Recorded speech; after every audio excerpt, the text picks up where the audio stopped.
Bonjour à toi, j'espère que tu vas bien et bienvenue dans cette vidéo. Avant de débuter cette vidéo, je vais partager deux choses assez importantes avec toi. La première des choses que je vais partager avec toi, c'est que sur cette chaîne YouTube, vous allez trouver des vidéos sur le marketing digital et le e-commerce parce que je pense que c'est avec ça que nous pouvons vendre quoi que ce soit sur Internet. Et la deuxième des choses, c'est que les vidéos que je partage avec toi sur cette chaîne YouTube vont t'aider à gagner de l'argent.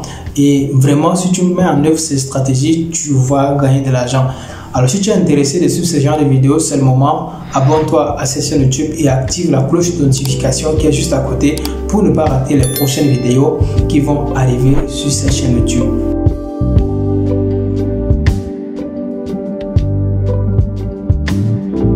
La première stratégie que je vais partager avec toi dans cette vidéo qui va beaucoup t'aider, c'est d'analyser les opportunités des marchés. Une opportunité, c'est une occasion qui se présente à nous et est-ce que c'est une bonne chose ou c'est une mauvaise chose? C'est la question qu'il faut se poser. Mais quand je te parle d'opportunité des marchés ici, c'est de savoir si ce marché est rentable pour ton produit, si en t'investissant sur ce marché, est-ce que tu vas arriver à faire des profits? Est-ce que ta clientèle est un profit pour toi? Est-ce que ce marché-là est un marché qui marche bien? Est-ce que c'est une opportunité qui va te permettre d'avoir de l'argent, de faire de la rentabilité, d'augmenter tes bénéfices? Est-ce qu'en t'investissant sur ce marché, tu vas arriver à agrandir vraiment ton patrimoine? Est-ce que ce produit que tu vas vendre sur ce marché va te rapporter de l'argent? Il faut analyser juste le marché sur lequel tu vas t'investir. Il faut voir si ce marché a des avantages et des inconvénients. Il faut voir si ça peut être un profit pour toi. En ce moment de décembre, nous sommes justement face aux fêtes et aux grands événements. Justement, ce sont des opportunités qui se présentent à toi. Si en ce moment tu vends un téléphone, c'est une opportunité. Pourquoi? Parce qu'un monsieur va t'acheter ce téléphone pour l'offrir à sa copine.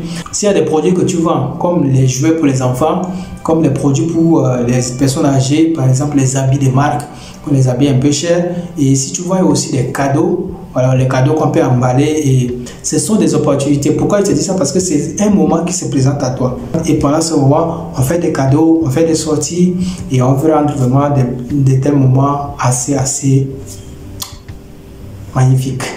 La deuxième stratégie que je vais te partager dans cette vidéo, c'est cibler la clientèle.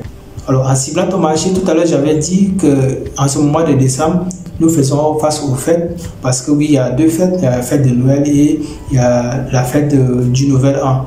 Pendant ce mois de décembre, il y a des enfants qui ont des cadeaux, il y a des grandes personnes qui s'offrent des cadeaux entre eux. Tout à l'heure, je t'avais parlé de téléphone. Un monsieur peut acheter ce téléphone pour donner à sa copine ou à sa femme. Il y a aussi des grandes personnes qui vont offrir des cadeaux, par exemple les habits, il y a des petits enfants qui vont recevoir les petits jouets et tout. Donc, il faut voir si la clientèle dans laquelle tu vas entrer va s'adapter à toi. Est-ce que c'est une clientèle jeune? Est-ce que c'est une clientèle assez vieille?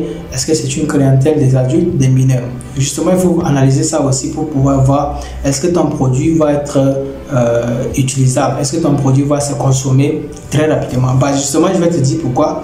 Si par exemple tu vends les jouets pour les petits enfants, sachez qu'il y a plus d'enfants dans le monde de nos jours que des personnes âgées. Par exemple, des personnes qui ont déjà plus de 55 ans, 60 ans. Il y a plus d'enfants dans ce monde et plus les parents ont besoin de faire des cadeaux à leurs enfants. Supposons qu'il y a un modèle qui vient de sortir et que vous voulez vraiment vendre ce modèle. Justement, ce marché en ce moment va s'élever parce que beaucoup de gens vont acheter ces cadeaux pour les remettre à leurs enfants. Justement, il faut analyser ça et trouver celle qui te convient.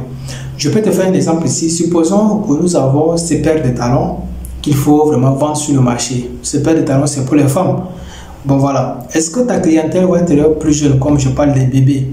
Justement, ça ne va pas être pour les bébés ni pour les petits enfants, mais ça va être pour les personnes âgées, les personnes qui ont déjà dépassé l'âge de 16 ans. Est-ce que ces personnes vont plus porter cette paire de chaussures? Analyse un peu cette idée pour voir est-ce que ça va t'aider, est-ce que lorsque tu vas vendre, ça va vraiment être une opportunité, voilà, de faire plein d'argent avec.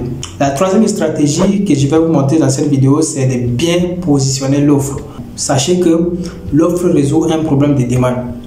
Si je vends un produit et qu'il n'y a pas de personnes qui doivent l'acheter, ça veut dire qu'il n'y a pas la demande.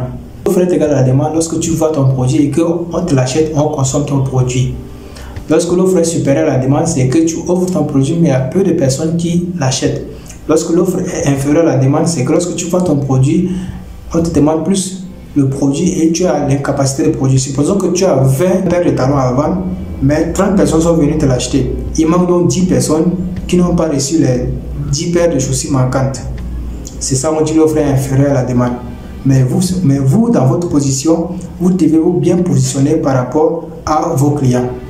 Est-ce que ces clients, à ce moment de décembre, vont plus acheter la paire de chaussures? Est-ce qu'ils s'intéressent à ça? Est-ce que vous voyez qu'ils font plus de recherches sur ce sujet-là? Justement, c'est une stratégie qu'il faut analyser lorsque vous voulez vendre aussi vos produits. On ne va pas exposer son produit si on ne sait pas vraiment si ça sera acheté ou pas. Il faut justement chercher s'il y a plus de demandes, s'il y a plus de recherches sur ce produit avant de pouvoir proposer ces produits à ta clientèle. La quatrième et la dernière stratégie, c'est de définir un plan d'action. Vous savez, pour vendre quelque chose sur Internet ou pour vendre un produit directement entre client et client, il faut avoir une action. Qu'est-ce qu'il faut donc mener comme action pour pouvoir vendre son produit? Il faut justement savoir s'il faut faire de la publicité, s'il faut se déplacer, aller chez le client pour l'exposer le produit, s'il faut rester juste à la maison et proposer son produit direct dans une vidéo. Supposons qu'à ce moment, il y a plus de clients qui veulent acheter la souris. Et si je sais que la demande existe à ce moment, je vais donc prendre ce produit grâce à une vidéo que je vais tourner et publier. Je vais montrer donc les caractéristiques de ce produit. L'action se passe dans une vidéo par la publicité. L'action pour vendre un produit, c'est soit tu te déplaces pour aller chez ton voisin pour lui vendre le produit. L'action se passe aussi soit si tu fais des publicités sur tes réseaux.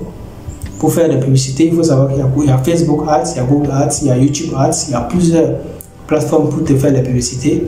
L'action ainsi, c'est juste comment est-ce que tu vas te battre pour vendre ton produit. Alors voici donc tout ce que vous avez besoin dans cette vidéo pour pouvoir vendre votre produit sur Internet. D'ici là, prenez soin de vous. Allez, ciao.